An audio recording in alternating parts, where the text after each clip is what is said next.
Hello అండి, welcome back to our channel. ఈరోజైతే ఈ వీడియోలో boat neck blouse back part cutting అండి. నేను హైట్ అయితే ఆది బ్లౌజ్ ఎంతైతే ఉందో అంతే తీసాను. షోల్డర్ 6.5కి కొంచెం అయితే ఎక్కువ పెట్టుకున్నానండి. చంకా దింపు కూడా 6.5 పెట్టాను.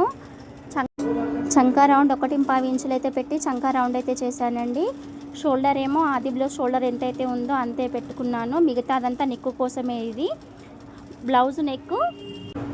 బ్లౌజ్ నెక్ ఎంత ఉందో అంతే తీసుకున్నానండి. ఇప్పుడు దీంట్లోనే డబ్బా షేప్ డ్రా చేసి పాట్ నెక్ అయితే మార్కింగ్ పెడుతున్నాను.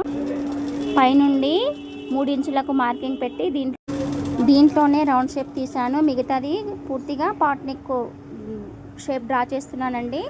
అయితే చిన్న సైజ్ బ్లౌజ్ కదా, నెక్ పెద్దగా అవుతుందని అయితే నేను పాట్ అయితే చిన్నగా డ్రా చేశాను. మార్కింగ్ పెట్టిన దాని చుట్టూ కటింగ్ అయితే చేస్తున్నాను friends. Boat neck blouse cutting ఇంతేనండి. సింపుల్గా ఈజీగా చేసుకోవచ్చు. మీకు నచ్చితే లైక్ చేయండి.